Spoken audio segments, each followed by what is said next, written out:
Welcome friends. வாங்க இன்றைக்கி நம்ம சப்பாத்திக்கு சைட் டிஷ்ஷாக பட்டாணி உருளைக்கிழங்கு மசால் ஆலு மட்டர் எப்படி பண்ணலான்னு பார்க்கலாம். பட்டாணி கிடைக்கிற இந்த போல் சீசன் டயத்தில் நம்ம இது போல் டேஸ்டியான சைட் டிஷ் பண்ணலாங்க. நல்ல சப்பாத்தி, பரோட்டா, நான் இதுக்கெலாம் அருமையாக இருக்கும்.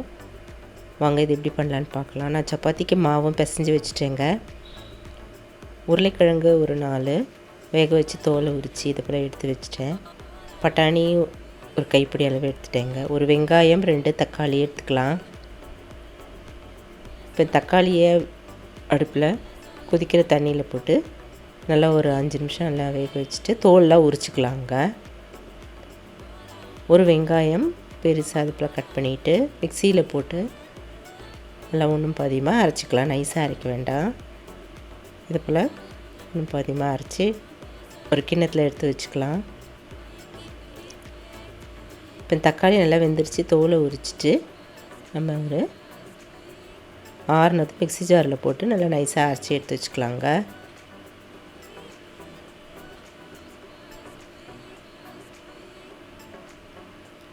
பட்டாணியை கொஞ்சமாக தண்ணி ஊற்றி அடுப்பில் பாத்திரத்தில் தண்ணி ஊற்றிட்டு வேக வச்சுட்டு அதையும் ஒரு கிண்ணத்தில் எடுத்து போட்டு வச்சிடலாம்.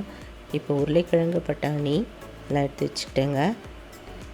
கூடவே தக்காளி அரைச்சது, வெங்காயம் அந்த பேஸ்ட் எடுத்துக்கலாம். இஞ்சி பூண்டு விழுது 1½ டீஸ்பூன், மஞ்சத்தூள், சோம்பு 1 டீஸ்பூன், மிளகாய்த்தூள் 1½ டீஸ்பூன், 2 டீஸ்பூன் தனியாத்தூள், கரம் மசாலா 1/2 டீஸ்பூன் எடுத்துக்கலாம்.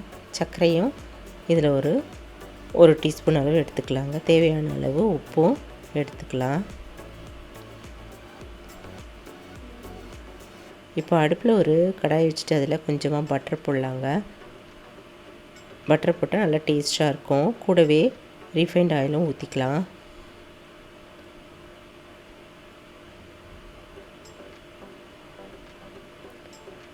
இப்போது நம்ம எடுத்து வச்சுருக்கிற சோம்பு அதையும் இதில் போட்டுட்டு 1 ஸ்பூன் அளவு நல்லா பொரிய விட்டுறலாங்க.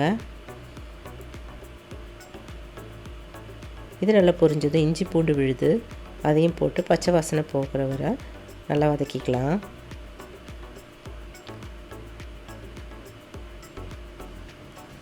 இப்போ அரைச்சி வச்சுருக்கிற வெங்காய விழுது அதையும் போட்டு நல்லா வதக்கிக்கலாங்க.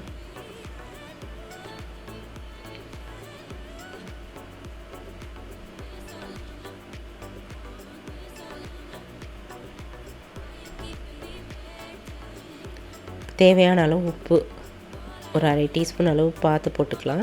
பத்தலைனா பின்னாடி போட்டுக்கலாங்க. இப்போ கரம் மசாலாவும் போட்டுட்டு நல்லா கலந்தெல்லாம் நல்லா வதக்கிக்கலாம். இந்த எண்ணெய் பிரிகிற அளவு பிரிஞ்சு வர வரைக்கும் நம்ம இதை நல்லா வதக்கிக்கலாங்க. நல்லா எண்ணெய்லாம் பிரிஞ்சு வர ஆரம்பிச்சிருச்சு. இந்த ஸ்டேஜில் நம்ம அரைச்சி வச்சுருக்கிற தக்காளி விழுது அதையும் இதில் ஊற்றிட்டு நல்லா கலந்துக்கலாங்க.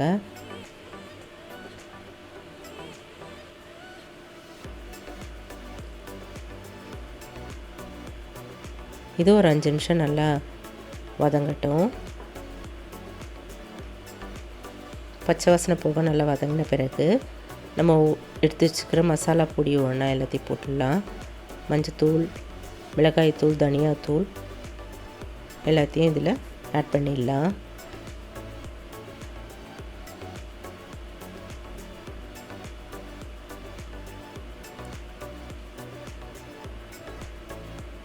இப்போ நல்லா கலந்து விட்டுடலாங்க.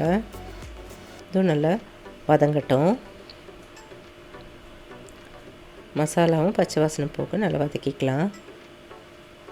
இது கூட கொஞ்சம் ஸ்வீட்னஸ்க்காக நம்ம சுகரை ஆட் பண்ணிக்கலாங்க. 1 ஸ்பூன் அளவு சுகர் ஆட் பண்ணால் ரொம்ப அருமையாக இருக்கும். நல்லா கலந்துட்டு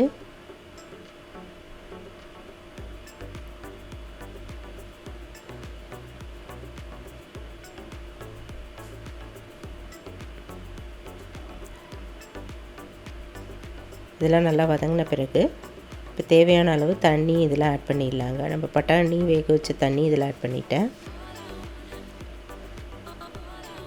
கூடவே இப்போது வேக வச்சுருந்த உருளைக்கிழங்கு, பட்டாணி அது இதில் போட்டுடலாங்க. உருளைக்கிழங்கு நம்ம கொஞ்சம் பெருசாகவே கட் பண்ணி எடுத்து வச்சுக்கலாம்.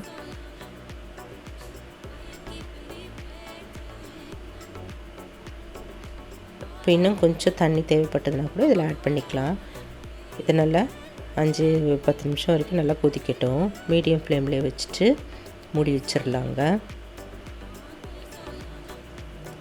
இப்போ நல்லா கொதி வர ஆரம்பிச்சிருச்சு, கொதிச்சிருச்சுங்க.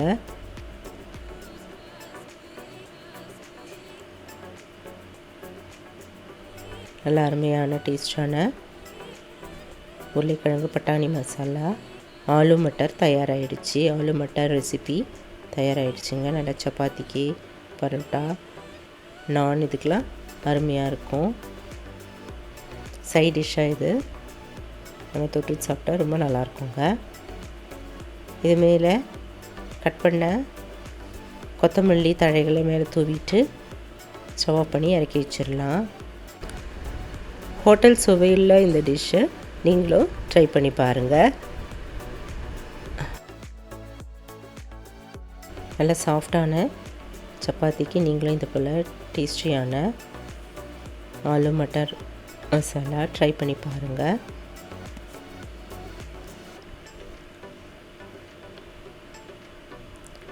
இந்த வீடியோ பிடிச்சனா என்னுடைய சேனலான குக்கிங் வித் சித்ரான் சேனலை சப்ஸ்கிரைப் பண்ணிக்கோங்க. தேங்க்ஸ் ஃபார் வாட்சிங். நம்ம அடுத்த வீடியோவில் பார்க்கலாம். நன்றி, வணக்கம்.